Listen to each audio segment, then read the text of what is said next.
Саламатсыздар ма оқушылар, сіздермен бірге Қанат ағай бізде әрі қарай ондық және жай бөлшектерге амалдар қолдану. Олай болса бізде бірінші 737 тапсырманың біріншісі 0,18 қосу 7-тен. Енді бізде 7-тен ондық бөлшекке айналдыра алмайтындықтан біз бірден 0,18-ді 10-8 қосу 7-тен 3 деп ала қоямыз. 10-8-ді қысқартып жаза қоюға да болады. 5-тен 4 десе 2-ге қысқарады, 2-ді 2-ге бөлінеді. 5-тен 4 деп жаза болады. 5-тен 4-ті қосамын 7-тен 3-ге. Ортақ бөлім бізде 35 болады. 35-ті 5-ке бөлсек 7-тен келеді, 35-ті 7-ге бөлсек 5-тен келеді. 28-ге қосамын 15-ті тең болады. 35-тен 43, бұл бізде бірс бөлшек араластан айналдырсақ 1,35-тен 8 деген шығады. Әрі қарай екінші тапсырма. Екінші тапсырмада 3,3-тен 1 азайту 2,5. Біз 2,5-ті қысқартып алуымызға да болады. Яғни 3,3-тен 1 азайту 2,2-ден 1. Қазір бізде ортақ бөлім 6 болатын болса, бізде 2-ден 3 азайтылмай қалады. Сондықтан біз бұны бірс бөлшекке айналдырып алуға болады. Болмаса былай 2,3-ден 4 азайту 2,2-ден 1 деп 3-ті сақтап алуымызға болады. Әрі қарай 2,2 аздан 0 жазылмайды. Ортақ бөлім бізде 6. Онда бізде 2-ден келеді, 6-ға 3 бөлсем 6-ны 2 бөлсем 3-тен келеді. 8-ден азайтам 5-ті тең болады, 8-ден азайтам 3-ті 3-ті тең болады, бізде 6-дан 5 шығады. Әрі қарай үшінші тапсырма. Үшінші тапсырманы мен мына жаққа жақын жалғастыра қояйын. 4,9 қосу 1,9-дан 1. 4,9 қосу 1,9-дан 1 деп жаза қояйын. Бізде 5 бар, 4,1-ден қоссақ, ортақ бөлім 99-дан 10-нан келеді. 81 қосу 10 тең болады, 5,90-нан 91. Бізде әрі бірс бөлшек болғандықтан 6,90-нан 1 деп қоюымыз болады. Әрі қарай төртіншісі мына жаққа жалғастырайық. 26,11-ден 1-ден азайтамын 5,10-нан 7-ні.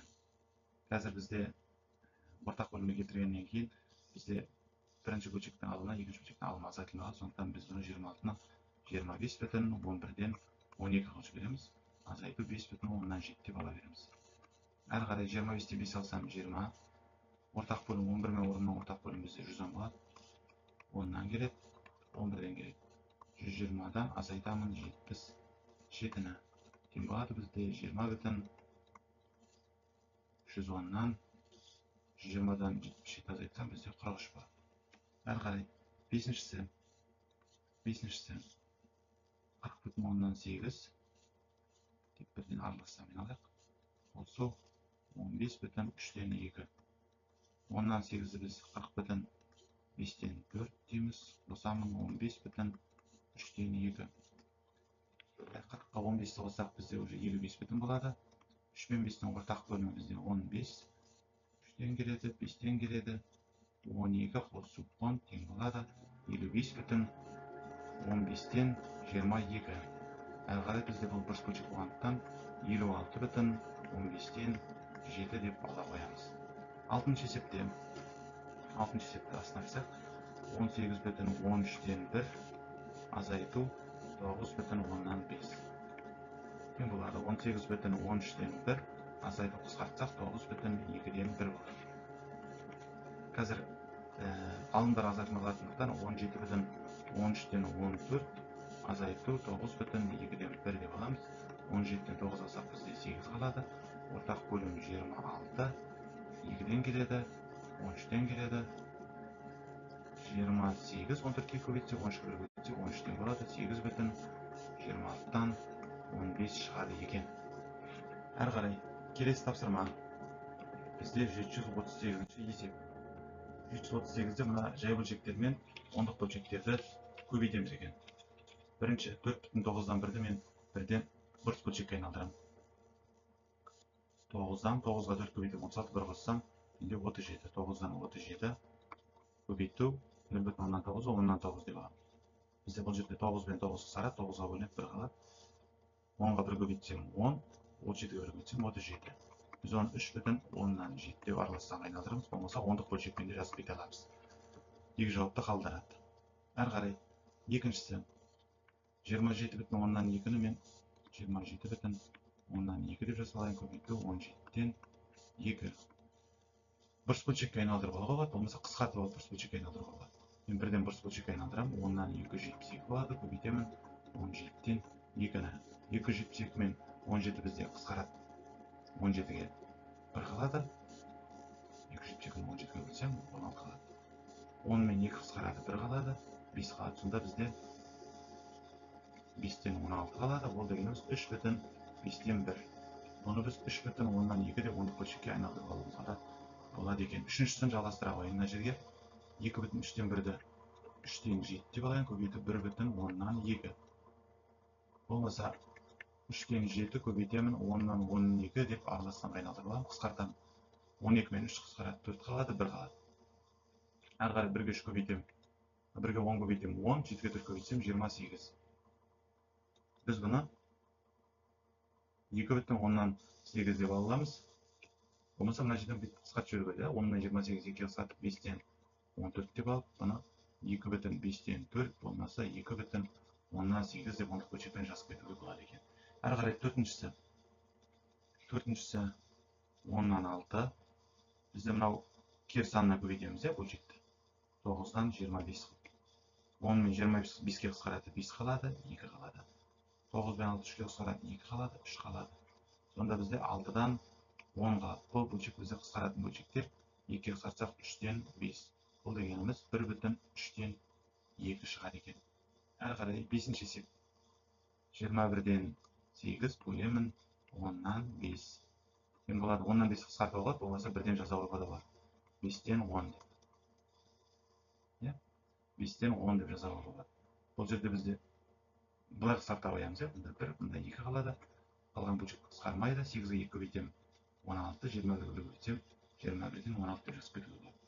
Әрі қарай 6-шысында 3,10-нан 5 бөлемін, бұрыш бөлшекке айналдырсам 3-тен 14 болады.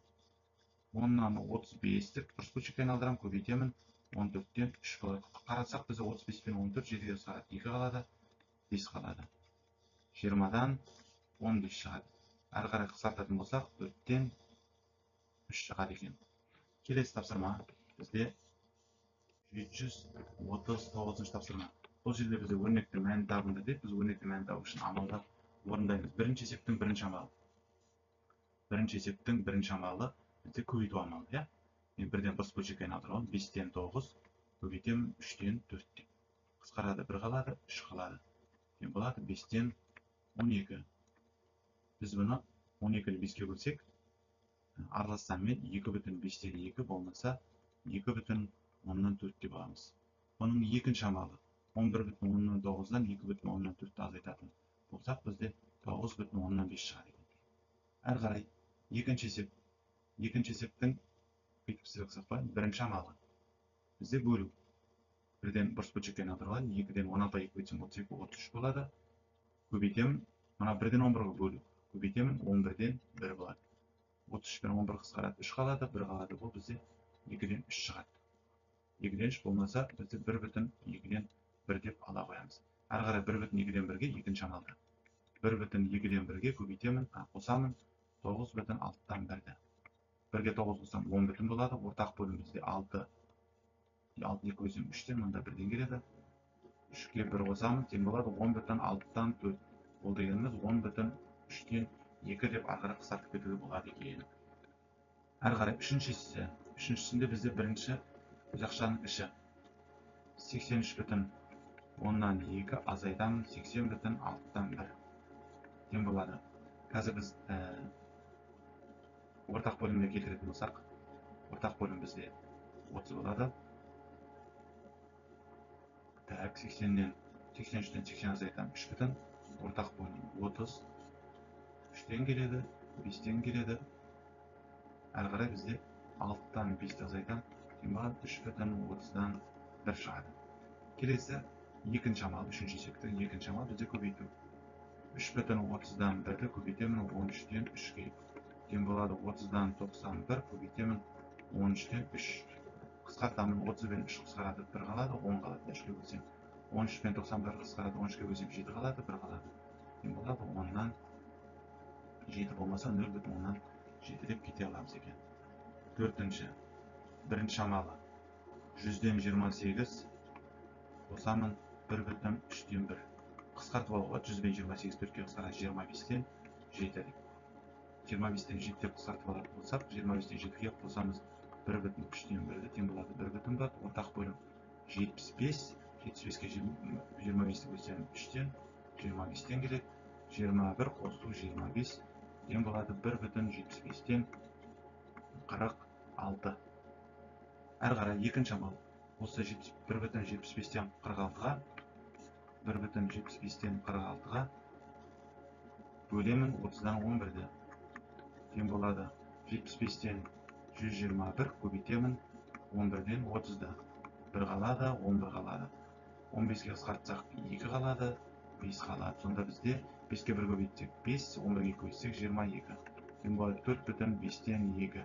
Болмаса біз оны 4/10-4 деп онлықпен жазып кете аламыз екен. Әрі қарай келесі 740-шы тапсырма. 740-шы тапсырмада бізде теңдеу берілген. Мен бірден теңдеудің берілгенін жазбай, шешу жолын жазып кетемін. Бірінші есепте x-ті табу үшін мен 16/1-ден 8/11-ден 1-ді азайтамын. 16/1 азайтамын 8/11-ден 1. Азайтатын болсақ, бізде 16-дан 8 аламыз 8 қалады, ортақ бөлім 110 болады. 11-ден келеді, 10-нан келеді, 11-ден 10 азайтсақ 8/110-нан 1 қалады. Екінші есепте 8/3-тен 2 9/10-7 қосамын. Y табу үшін 8/3-тен 2 қосамын 9/10-7. Y тең болады 17/, ортақ бөлім 30 болады. 10-нан келеді, 3-тен келеді. Сонда бізде 20-ға 20 қоссақ 17/30-дан 41 болады. Бұл дегеніміз Y тең болады 18/30-дан 11 болады. Үшіншісінде Z-ті табу үшін 43/9-дан 2-де 26/10-5 азайтамын. 26/10-5. Қазір ортақ бөлім бізде 90 болады. Бізде бірақ алымдары азайтылмай қалады. Сондықтан бірден Z тең болады 42/9-дан 11-ден азайтамын 26/10-5-ті 2-ден 1 деп қысқартып алуға. Әрі қарай Z тең болады 42-ден 26 алсам 16, ортақ бөлім 9-бен 2 18 2-ден келеді. 9-дан келеді 22-ден 9 алсам менде 16/18-ден 10 шығады екен. Төртіншісі мына жерге шығарып x табу үшін 102/6-дан 1-ден азайтамын 100/3-ті. 100/3-ті. Бізде бұл жерде де жаңағыдай азайтылмай қалады. Алымдар сондықтан 101/6-дан 1-ден 6-дан 7-ден азайтамын 100/3-ті. X табу үшін 100-ден 100 азайтсам 1, ортақ бөлім 35-тен 3-тен келеді. 35-тен 9 азайтсам бізде 1/30-дан 26. Біз оны 1/15-тен 13 деп қысқартып аламыз екен. Әрі қарай келесі тапсырма 741-ші тапсырмада бізде бұл жерде теңдеу, яғни біріншісінде бізде көбейтіліп тұр. Мына жерде бізде жазылмайтын көбейту болғандықтан біз оны бөлеміз екен. 9x табайық. X тең болады 9/3-тен 1 бөлу 2/10-8. Бұрыс бөлшекке айналдырып аламыз. 9-дан 28 бөлу 10-нан 28. X табу үшін 3-тен 28 көбейту 28-ден 10. 28-дері қысқартып жіберіп қоямын. X тең болады бізде 3-тен 10 шығады. Бұл дегеніміз 3/3-тен 1 болады екен. Әрі қарай келесі екіншісінде бізде бөлініп тұр. Біз бұл кезде көбейтеміз екен. Көбейткенде x табу үшін 17-тен 6-ға көбейтемін 7/10-нан 5-ті. X тең болады 17-тен 6-ға көбейтемін 10-нан 75-ті. Қысқартайық, бізде бұл жерде 75 пен 10-ды 5-ке қысқартып жіберуге болады. 2 қалады, 15 қалады. X тең болады бізде 34-тен 90 шығады. Оны қысқартатын болсақ 17-тен 45. Бұл дегеніміз 2/17-тен 11 шығады екен. Әрі қарай үшіншісі мына жерге жасайын. Үшіншісінде x табу үшін 4/9-дан 1-ді бөлемін 7/4-ке. 4/9-дан 1-ді бөлемін 7/4-ке. X тең болады 9-дан 37 болады, бөлемін 10-нан 74-ке. x'тен болады 9-дан 37-ні көбейтемін 74-тен 10-ға. 74-тен 37-ге бөлініп 1 қалады, 2 қалады. Әрі қарай x'тен болады 18-ден 10 қысқартатын болсам 9-дан 5 шығады екен. Әрі қарай төртіншісін мына жерге сыйғызайын. Төртіншісінде x табу үшін 10,10-нан 1-ді бөлемін 9,11-ден 2-ге, 11-ден 99 101-ге дейін. X табу үшін 10-нан 101-ді көбейтемін 101-ден 11-ге. 101-де бізде қысқарады. X-тен болады бізде 10-нан 11. X-тен болады 1,10-нан 1 деп аяқтаймыз екен. Бұл бізде 741-ші тапсырма. Әрі қарай 742-ші тапсырмада бізде сөз есеп берілген. Сөз есепте бірінші сан 3,7-ден 3, екінші сан біріншіден 3,15 есе артық. Олардың қосындысының мәнін табыңыз деп. Яғни бізде біріншісін шығарайық. Бірінші сан бізде 3,7-ден 3. Екінші сан біріншісінен, бірінші сан бізде 3,7-ден 3 еді ғой. 3,10-нан 5 есе артық десе, көбейтеміз. Оны табатын болсақ, 7-тен бос бөлшекке айналдырсақ 24, көбейтемін 10-нан 35-ге. Қысқарады 35-пен 7 5 қалады, 1 қалады. 24-пен 12-ге қысқарады 5 қалады, 12 қалады. Тең болады 5-тен 60. Ол дегеніміз бізде екінші сан мәні 12-ге тең екен. Олардың қосындысын табу үшін 3,7-ден 3-ге қосамын 12-ні, ол бізде 15,7-ден 3 шығады екен. Әрі қарай екіншісінде бірінші сан бізде 4,10-нан 9 дейді. 4,10-нан 9 деп аламын. Екінші сан біріншісінен 2,3-ден 1 есе кем дейді. Яғни біз оны есе кем десе бөлеміз екен. 4,10-нан 9-да бөлеміз 2,3-ден 1-ге. Тең болады 10-нан 49 болады, бөлеміз 3-ден 7-ге. Тең болады деп астына тасмада қояйық. 10-нан 49-ды көбейтемін 7-ден 3-ге. 49-ден 7 қысқарады, 1 қалады, 7 қалады. 10-нан 21, ол дегеніміз 2,10-нан 1 шығады екен. Оны біз ондық бөлшекпен 2,10-нан 1 деп жаза қойсақ болады. Әрі қарай бірінші сан екінші саннан қанша артық десе, онда біз бірінші саннан екінші санды азайта қоямыз. Сонда бізде 2,10-нан 8-ге артық екен. Әрі қарай келесі бізде 743-ші тапсырма. Үшбұрыштың бір қабырғасының 8,10-нан 7, екіншісіндегі 6,10-нан 8, үшіншісіндегі 5,7-ден 4. Үшбұрыштың периметрін табыңыз. Бірден периметрін табайық. Және барлық ондық бөлшекті араластармен жазып аламыз. 8 периметрін табу үшін 3 қабырғасын қосамыз. 6,10-нан 8 қосамын 5,7-ден 4. Бүтіндерін қоссақ бізде 19 бүтін болады. Ортақ бөлімін 70 деп ала қояйық. 7-ден 10-нан келеді. 49 қосу 56, қосу 40. Тең болады 19 бүтін 70-ден бізде қоссақ 145 шығады екен. Оны біз 19 бүтін 5-ге қысқартатын болсақ 14-ден 29. Ол дегеніміз бізде ары қарай 2 бүтін қосылады, 21 бүтін 14-ден 1 шығады екен үшбұрыштың периметрі. Екінші тікбұрышты параллелепипедтің ұзындығы 4,3-ден 2, ені 7-ден 4, биіктігі 1,5. Көлемін табыңыз. Көлемін табу үшін үш өлшемін көбейтеміз. 4,3-ден 2 көбейтемін 7-ден 4 көбейтемін 1,5. Бұрыш бөлшекке айналдырып алайық.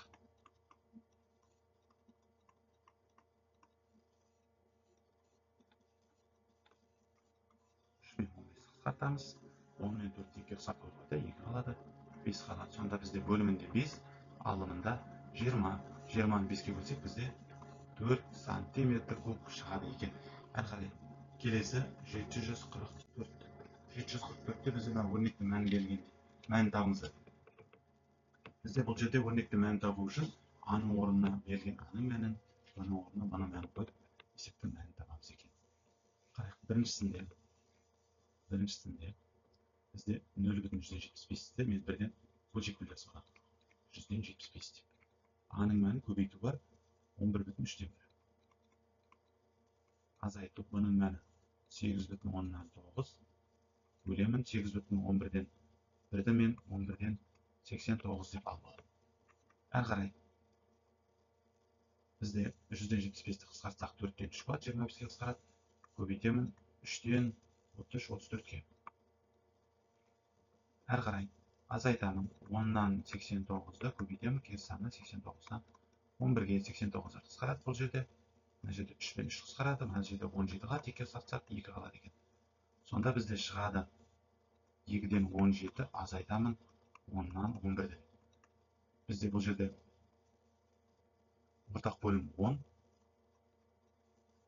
5-тен келеді, 1-ден келеді, 17-ге 5 көбейтсем 85, азайтамын 11-ді, тең болады 10-нан 74.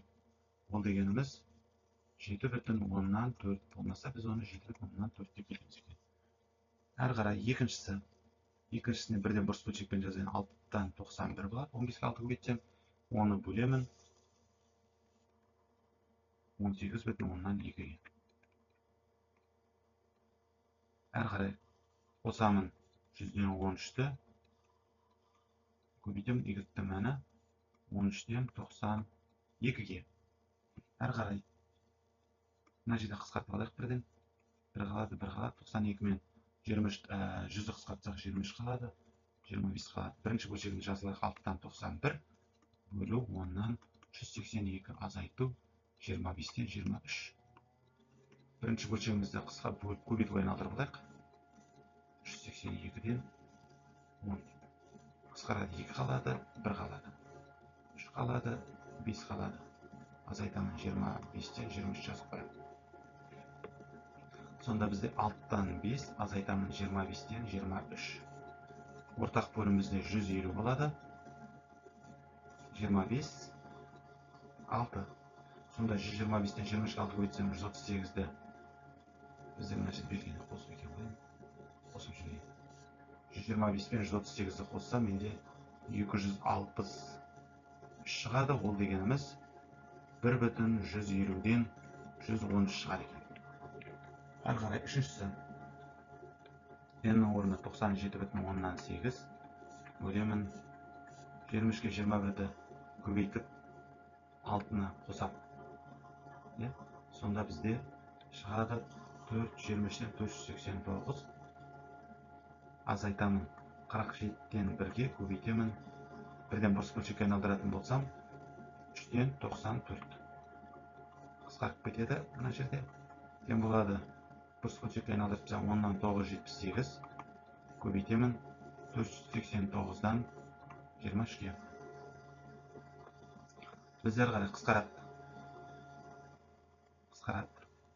489-дан 978 2 қалады, 1 қалады. Сонда бізде 10-нан 46-ға қосамын 3-ден 2-ні. Азайту екен. 3-ден 2 ортақ бөлім 30 болсын. 3-ден келеді, 10-нан келеді. 46-ға 3 көбейтсем 138, азайтамын 10-ды, 20-ны. 20-ны тең болады 30-дан 118 болады. Ол дегенімізді қысқартсақ 15-тен 59 болады. Әр қарай алысына айналдыратын болсақ 3,15-тен 14 шығады екен. Әр қарай бізде төртіншісінде санау орнына 67,7-ден 1-ді бұрыс бөлшекке 1-ден айналдырып қойсам 7-ден 470 болады. Бөлемін 7-ден 10 деп ала қоям. Қосамын. D-нің мәні 33,10-нан 4. 1-ден аралассам мен. Бөлемін 8,19-дан 15-ді бұрыс бөлшекке айналдыратын болсам 19-дан 167 шығады.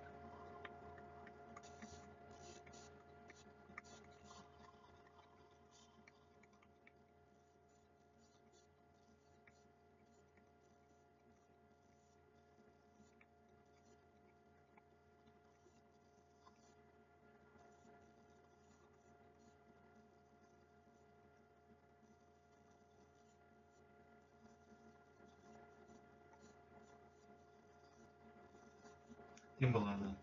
Сонда бізде шығады мына жерде. Бірінші бөлшектен бізде 47-дің көші шығады. Екінші бөлшектен 10-нан 38 шығады. 10 мен 38-ді қысқартып жіберуге болады. Бізде мына жерде 5-тен 19 деген. 47 қосамын 5-тен 19 араласаң айналдыратын болсам 3,5-тен 4 тең болады. Сонда 50,5-тен 4 шығады екен. Әрі қарай келесі 745. 745 амалдап орындаймыз. Біз мен бірден амалдап орындаймын. Бірінші амал бізде біріншіден бірінші амалы бөлу. Яғни 21-ден бұрыс бөлшекке алдырып жіберсем 21-ден 484 бөлу 7-ден 10 тең болады. 21-ден 484-ке көбейтемін 10-нан 7-ні қысқарады, 1 қалады, 3 қалады. 484 пен 10-ды қысқартамын. 2-ге қысқартсам 242, мұнда 5 қалады. 15-тен 242 қалады. Ол дегеніміз 16,15-тен 2 деп кетеді. Екінші амал осыны азайтамыз.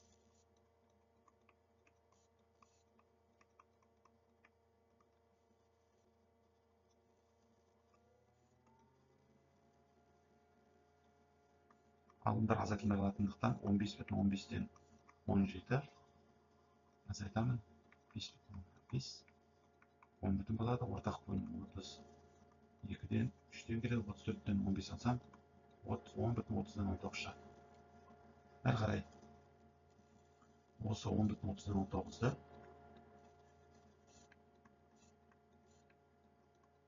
бөлемін 3,100-ден 19-ға. Бөлемін 300-ден 319-ға. Енді барып көбейтуге айналды.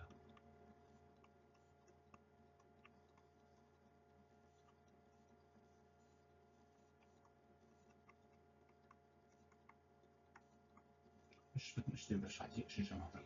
Төртінші амал бізде осыны азайтамыз. Қазір біз алымдар азайтылмай қалатындықтан 2,3-тен 4 азайтам 1,18-ден 17 деп аламыз. 1 бүтін ортақ бөлім 18. Алттан келеді, 1-ден келеді, 24-тен 17 азайтатын болсам 1,18-ден 7 шығады екен бірінші есепте. Әрі қарай екінші есептің бірінші амалы. Бөлу амалын 1-ден бұрыс бөлшекке айналдырып аламын. 64,11-ден 1-ді бұрыс бөлшекке айналдыратын болсам 705.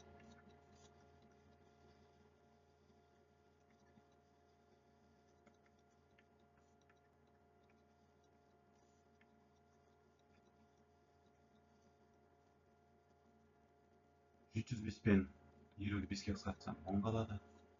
140 қалады. 10-нан 141 бұл дегеніміз 14,10-нан 1 болмаса біз 14,10-нан 1 жазып қайтарамыз. Екінші амал 14,10-нан 1-ден азайтамын 0,18-ді 1-ден 10-дық бөлшекпен азайтып кетсе болады.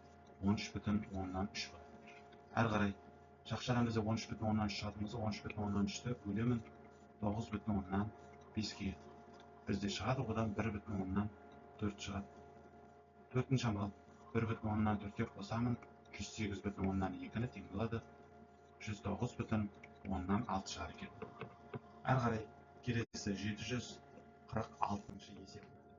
746-шы есепте бізде теңдеу берілген. Мен теңдеуді бірден сыйғанша бірден шығар жолын жазып кетемін. Біріншісінде әуел жақшаның ішін жазып қоямыз. Өзгенше.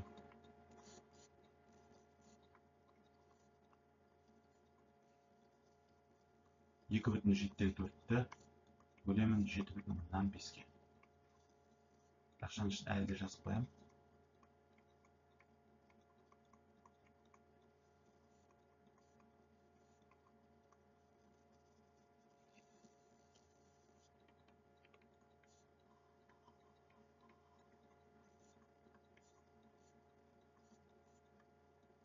Мына жерден бет қысқартып жіберуге болады бізге. 2-ден 15 қылды. Сосын мен бірінші жазғанда 15-тен 2 деп жаза қоямын. 3-ге қысқарады 6 қалады, 5 қалады. Сонда 0,10-нан 5x азайту 35-тен 23 тең болады. 35-тен 12 шығады екен. Әрі қарай 0,10-нан 5x тең болады. 35-тен 12-ге қосамын 35-тен 23-ті. Бізде бөлімдер бірде бөлшек болғандықтан 0,10-нан 5x тең болады. 35-тен 35 1 шығады. X табу үшін 1-ден 0,10-нан 5-ге бөлсем x тең болады 2 шығады екен. Ол бізде бірінші есеп, бірінші теңдеу. Екінші теңдеу. Тақшаныштың өзгеше жазып 5,2-ге 2,5-ті көбейтемін.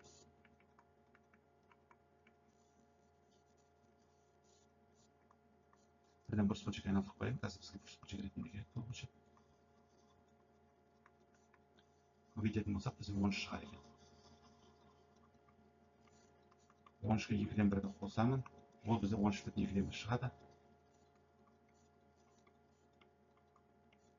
Y табу үшін 13,2-ден 1 9-дан 7-ден 9-ға бөлемін, 1-ден мен 26, 27 бөлемін, 7-ден 9-ға деп алайын.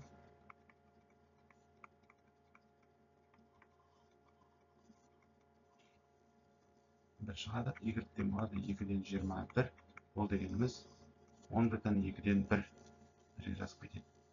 Y-ден болады 10,2-ден 1 деп кетеді. Әрі қарай үшіншісі тақшаныштың өзгеше жазып қоямын.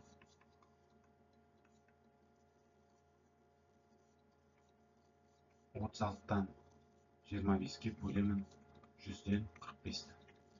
Мына жерден қысқартып кете қояйын. 100-ден 45-ті. 5-ге қысқарады 9 қалады, 20 қалады. Әрі қарай 4-ден 1 болса 4-ден 3x.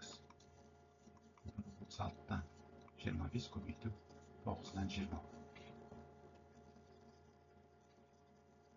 Бізде бұл жерде 36 мен 20 қысқарады. Бізде көбейту өте алмай қателестім. Көбейту өте алмай. Мына жерде көбейту болғанда біз онда дұрыс бөлшекке көбейту береміз өзгеше. Өзгертпей. Онда 5 қалады, 4 қалады, 36 мен 9 артсам 1 қалады, 4 қалады.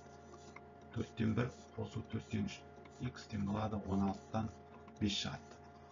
4-ден 3 x-тен болады 16-тан 5-тен азайтамын 4-ден 1-ді.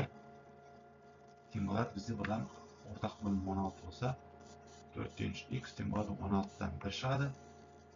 X табу үшін 16-тан 1-ді бөлемін 4-ден 3-ге. X-тен болады 16-тан 1-ді көбейтемін 3-ден 4-ге қысқарады. X-тен болады 12-ден 1 шығады екен. Әрі қарай келесі мен мына жағын көшірем. Төртінші есеп шығару үшін. Бізде төртіншісінде жақшаныштың жазып қоямыз өзгеше. 26-тан 17 x азайту 4-ден 3. Тең болады. Бөлеміз, 13-ден 66-ны бөлеміз 22-ге. 26-тан 17 x азайту 4-ден 3-ін жазып қоям. 13-ден 66-ны көбейтеміз 22-ден 1-ге. Қысқарады 66 мен 22. Бізде қалады бұл жерде жақшанышын жазып қоям.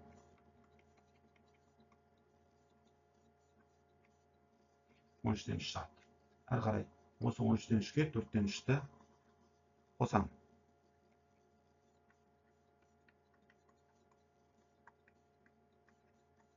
Он үш мен 4-тің ортақ бөлімі бізде 52 болады. 52 болады. 26-тан 13 тексін жазып қояйын. Ортақ бөлімі 52 болады. 4-тен келеді. 13-тен келеді. 12-ге 39 қоссам 51 шығады. Енді әрі қарай x табу үшін осы 52-ден 51-ді бөлемін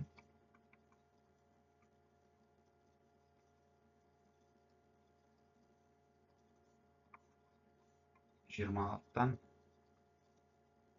17-ге. X табу үшін 52-ден 51-ді көбейтемін 17-ден 26-ға. 2 қалады, 1 қалады, 1 қалады, 3 қалады. X-тен 2-ден 3, ол дегеніміз 1,2-ден 1 шығады екен. Бізді семей қалғандықтан астына жазын қарап жібердім. Әрі қарай келесі тапсырма бізде сөз есеп екен. 747-ші тапсырма. Үш бұрыштан бір қабырғасы 7,4 дециметр, екіншісі одан 32 сантиметр артық, үшіншісі алғашқы екі оның қосындысының 5-тен 4 бөлген құрайды. Үшбұрыштың периметрін тапты. Бірінші қабырғасы бірден аралассам мен, екінші қабырғасы одан 32 см артық дейді. Онда 7,4-ке қосамын. Болмаса мен бұл бөлшектер ондық бөлшекпен де шығаруға болады. Мына жерді қарасақ біздің дециметр деп тұр, мына жерде сантиметр деп тұр. Онда біз 7,4 дециметрді 74 сантиметр деп аламыз. Ал екінші 74 сантиметрден 32 сантиметрге артық болатын болса, онда ол бізде 106 сантиметр бар екен екінші қабырғасы. Үшінші қабырғасы екеуінің қосындысының,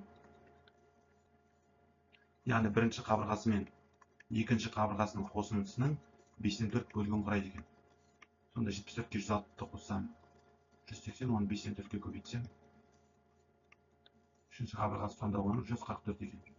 Осыдан периметрін табатын болсам, 74 қосамын 106, қосамын 144 тең болады 324 шығады екен. Әрі қарай келесі 748-де үшбұрыштың периметрі берілген, бір қабырғасы 4,3 дециметр, біз оны 43 деп аламыз. Екіншісі біріншісінен 1,3-2 сантиметрге кемдейді. Екіншісін табу үшін 43-тен азайтамын 1,3-2-ні. Болмаса оны 42,3-3 деп алып сатып алам. 1,3-2 тең болады 41,3-1 шығады екінші қабырғасы. Әрі қарай үшбұрыштың үшінші қабырғасы ұзындығы табылды және оның метрмен өрнектеледі. Периметр беріліп тұр бізде. 1,25 метр болса, ол 125 сантиметр. Енді біз бұдан үшінші қабырғасын табу үшін осы периметрінен, үшінші қабырғасын табу үшін периметрінен азайтамыз. Мына екі қабырғасын қосындысын 43-ке қосамын 41,3-1 тең болады. Тең болады 125-тен азайтамын 84,3-1. Тең болады 125-ті 124,3-3 деп алып, 84,3-1-ден азайтсам 40,3-2 шығады. Бұл сантиметр метр.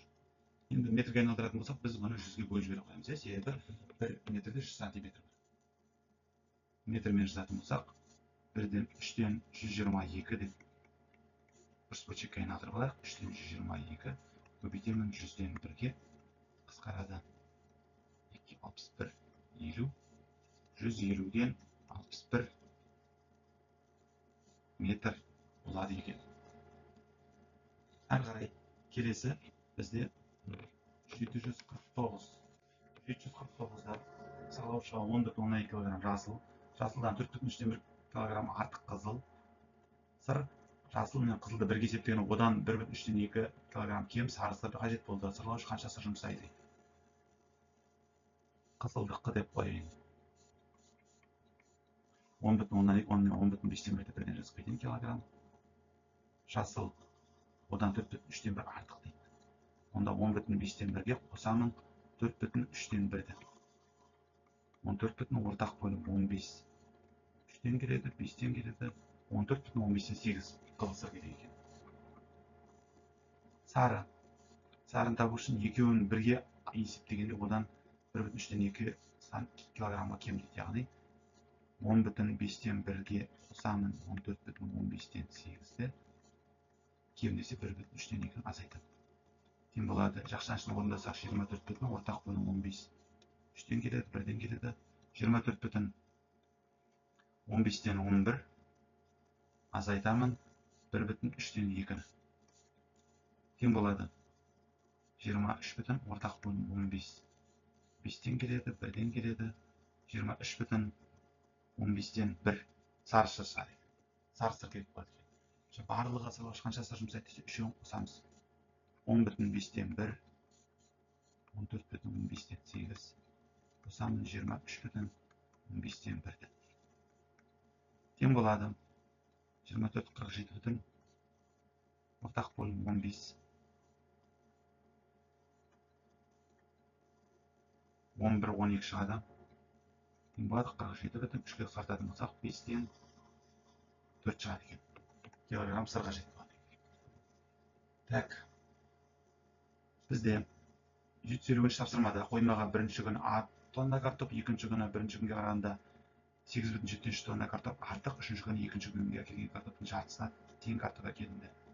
3 күнде қоймаға қанша картоп әкелген есептің берген бойынша өрнек құрастырып, А 19,5 болғандағы мәнін табыңдар. Екінші күні, үшінші күні, екінші күнді әкелгеннен жартысына тең. 3 күнде әкелгенге өрнек қояйық. Барлығы бірінші күн, мынау екінші күн, қосамын оған бөліп 2. Мынау бізде құрған өрнегіміз. Енді аны мен 19,5-ке тең болғанда өрнек жазайық. Бірінші күн, мынаны екінші күн деп бөліп жазып қояйық. Так, әрі қарай 19,5-ті мен бірден санмен жасалайын. 19,5-ті 19,2-ден 1 қосамын, 19,2-ден 1 қосу 8,7-3. Қосамын 19,2-ден 1 қосамын 8,7-3 бөлу 2. Тең болады. Бөліп қояйық. 19,2-ден 1 жазып қояйын. Бірінші 19,2-ден 1-ге 8,7-3-ті қоссам 27 ортақ бөлім 14, 2-ден 7-ден 14-ден 13, үшінші шақшадан да, екінші шақшадан да 27,14-ден 13 бөлу 2 шығады. Әрі қарай алғашқы екеуін қосып алайық. 27-ге 19 қоссам 46 ортақ бөлім 14, 7-ден 1-ден келеді. 20 болады. 46 7-ден 14-ден 20 болады. Оған мұнда екеуін бөліп аламыз. Бірден бұрыс бөлшекпен жазатын болсам 14-ден 391 көбейтемін 2-ден 1 болады. Ол дегеніміз 46,14-ден 20-ны мен 47,14-ден 6 деп жазып алайын. Қосамын 28-ден 391-ге. Тең болады. 47,14-ден 6 мен 47,7-ден 3 қосамын, араластан айналдырсам 28-ден 391-ді 13,28-ден 27 деп алайын. Ортақ бөлім 60, бүтін бөлігі 60, 28 ортақ бөлім 12-ге 27 қоссам 39 шығады. Ол дегеніміз 61,28-ден 11 тонна картоп болады екен барлығы. Әрі қарай келесі тапсырма 751. 751-де бізде бір қапшық ұнның салмағы 1 килограмм, қаптан алдымен 1 килограмм, сосын одан 1,2 килограмм кем ұн алынды. Қапта қанша килограмм ұн қосылған көрсетіп, әріпті өрнек құрастырыңдар. Және Б 20,7, С 9,4 болғанда өрнектің мәнін табыңдар дейді. Так, бірінші Б килограмм. Так, одан 1 килограмм азайтылды. Б килограмм. Сосын одан 1,2 килограмм кем ұн азайтылды. Б минус С бөлем 1,2-ні. Жоқ, есе емес қой біз бұл жерде. Тек сол С-дан 1,2-ні азайта барамыз. Осы өрнекке ары қарай есеп шығарамыз. С-ның мәні бізде берілген, Б-ның мәні берілген. Б-ның мәні менде 20,11-ден 7 азайтамын 9,4, азайтамын 9,4, азайтып 1,2. Символ жақшаның ішін орындап алатын болсам 20,11-ден 7-ден азайтамын 9,4-ті азайтамын. Азайтатын болсақ 8,2 шығады. 8,2 деп ала қояйық. Так, әрі қарай үшеуін ортақ бөлімге келтірейік. 20-дан 9 аламын 11, 11-ден 8 алсам, қазір бізде алымдары орындалмайды, сондықтан 19,11-ден 18 азайтамын. Қысқартып алайын, 9,5-ден 2 азайтамын 8,5-ден 1. Азайтатын болсақ 2,5 ортақ бөлім 55.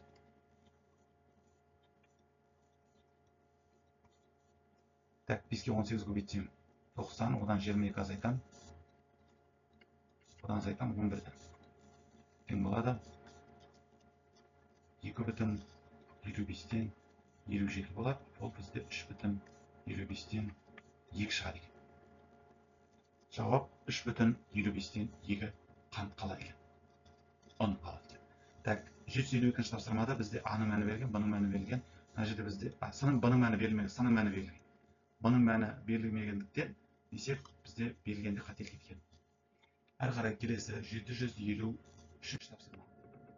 Егер А-ның мәні 10 санының 5-ші дәрежесінен Б-ның мәні 0,125-ге тең, С-ның мәні 5,24-тен 5-ге, X-ті мәні 12,20 болады, Y-ті мәні 1,25-тен 12, Z-ті мәні 3 саны кубына тең болса, мына өрнекті мәні тап дейді. Ал жазайық.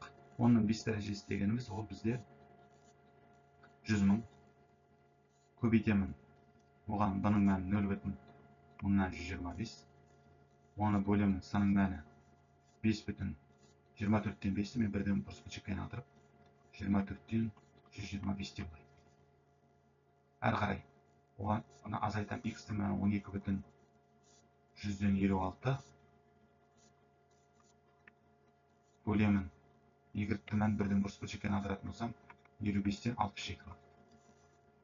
Және оған қосам 3-тің кубы дейді 27. Тең болады. Бірінші көбейтетін болсам 100 мыңға 0,25 көбейтетін болсам 12.500 шығады. Оны көбейтемін. 125-тен 24 болып кетеді. Қысқарады, 100 қалады. Азайтамын. Мынаны бірден бұрыс бөлшекке айналдырған 100-ден 1256 болады. 1256 көбейтемін. 67-тен 55-ге. Қосам 27 деп жазып. Мына жерде 55 пен 100 қысқарады бізде. 55 пен 100 қысқарады.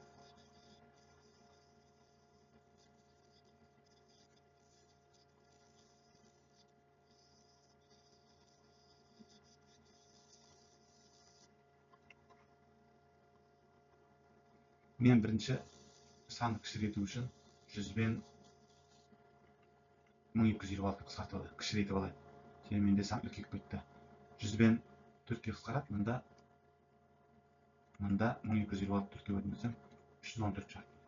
Әрі қарай мына жерде бізде 100 бен 24-ті көбейтсем 2400. Азайтамын. 25-ден 314 көбейтемін. 67-ден 55 қысқартып алайық. Мында 11 қалады, мында 5 қалады. Қосамын 27. Тең болады 2400. Азайтамын. Так, 67-ге 5 көбейтсем 335. 314-ті 11 көбейтсем 3454.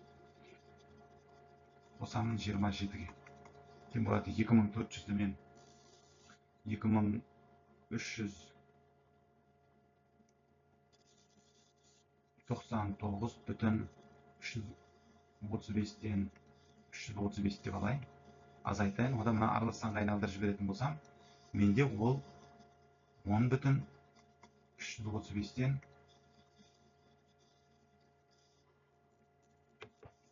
104 шығады. Оған қосамын 27-ні. Так, 27-мен де былай болған 26,335-тен 335 деп. Тең болады бізде мәні 2416,335-тен 231 шығады екен. Бұдан да ықшамдау сан шыққан жақсы, бірақ есептің берілгенін шығарған кезде осындай сан мәні шығып тұр. Әрі қарай келесі. Бізде бұл соңғы есеп. А-ның мәні, Б-ның мәні берілген. Біз А-ның мәні бірден бұрыс бөлшекке айналдырып аламыз. Так, бізде 24-ке 4 көбейтсек 96, оған 17 қоссақ 24-тен 113. Көбейтемін. Б-ның мәні 100-ден 225. Көбейтемін. С-ның мәні 5,4. Бөлемін. X-ті мәні 4,5. Қосамын. Y-ті мәні 22,24-тен 5 дейді. жүзім жазып қояйын. Мына жерден қысқартатын болсам, мына жерден 220 жүзді қысқартып ала қояйын. Так, бізде бұл жерде 20-ге қысқарып 4 қалады, 9 қалады. 24-тен 9-ға қысқартып жіберуге болады, 3 қалады, 8 қалады. Сонда менде 32-ден 339 қалады. 10 көбейтемін. 5,14-ті 10-нан 54 деп алайын. 54 пен 32 қысқарады. 2-де 2 қысқарады 27 қалады. 16 қалады. Бөлемін. 10-нан 45 деп қойын. Қосамын 22,24-тен 5-ін жазып қойын. Тен болады. 100 азайтамын.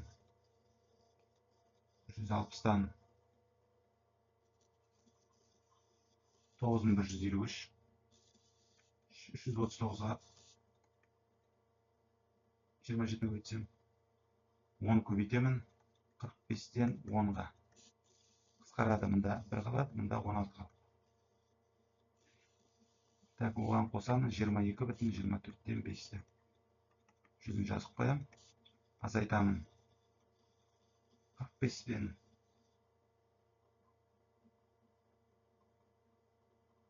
16-ны көбейтсек, бізде мына жерде 45-пен 16 қалды. 800 шығады. 45-пен 16 көбейтсек, әлде мына жерде 45-пен 9153 қысқарады бізде. 1017 қалады. Мұнда 5 қалады, 9 қысқарады. 16-ға 5 көбейтсек, бізде 80 қалады. 80 қалады.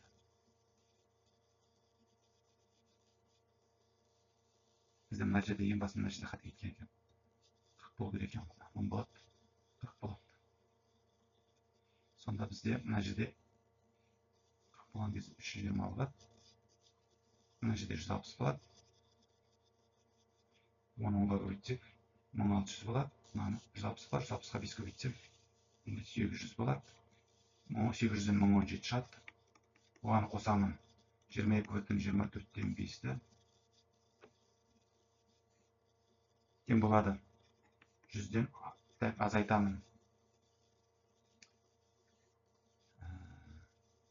Мына жерде 800-ден 1017-ні 1,800-ден 217 деп алып, қосамын 22,24-тен 5-ті.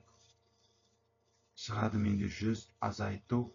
Қосатын болсам 23,2400-ден 1151 шығады. Енді осы соңғы амал бізде 100-ден азайтамын 23,2400-ден 1151-ді. Тен болады 76,2400-ден 1249 шығады екен. 754-ші есептің жауабы осы. Осымен сабағымыз аяқталды. Сау болыңыздар.